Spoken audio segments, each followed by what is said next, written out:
The pumpkins have to survive an 11-story drop off the Engineer Sciences building.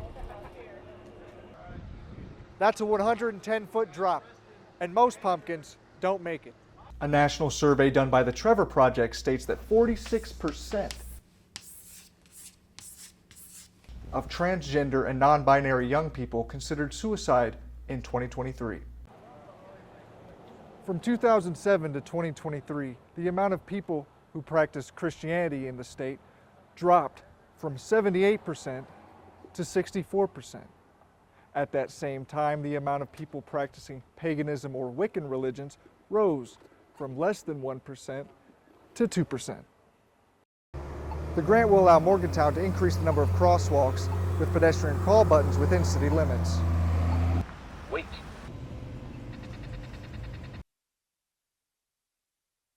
Safety officials also say this will reduce the amount of car accidents involving people crossing the street. The new lane should ease up traffic for commuters.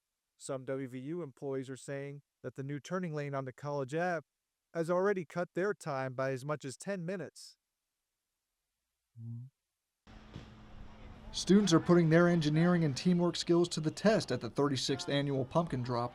More than 300 teams have signed up this year, testing if their pumpkin can avoid destruction. The pumpkins have to survive an 11-story drop off the Engineer Sciences building. That's a 110-foot drop, and most pumpkins don't make it.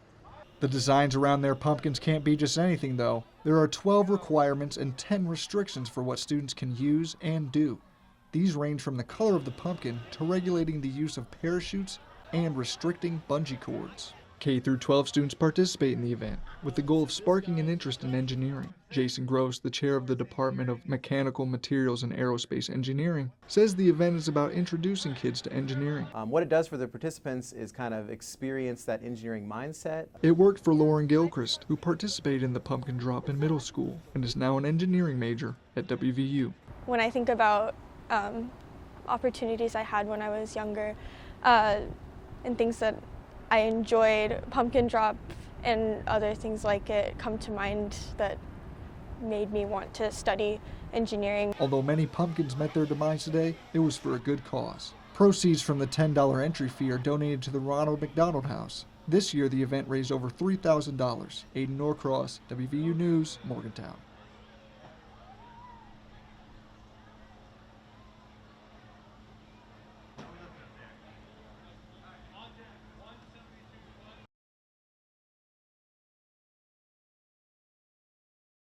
I'm Ayden Norcross, and coming up on WVU News, I'll tell you about an event that teaches kids about engineering while making a mess of a lot of pumpkins.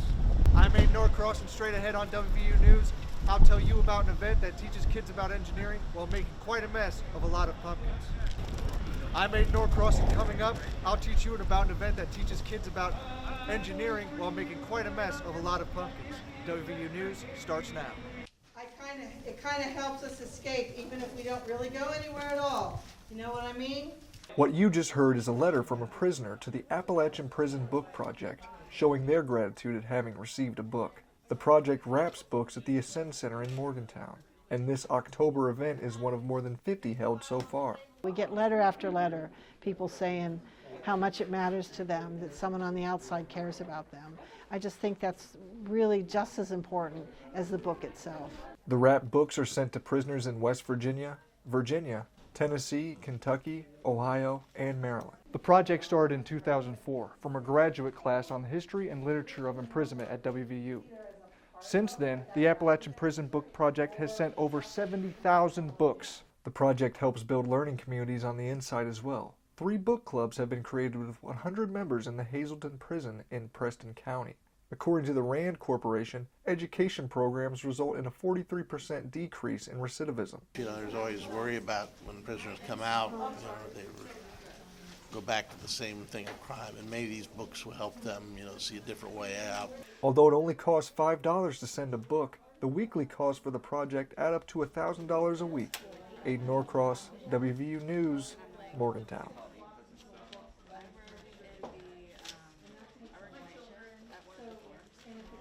Find on the table some paper labels and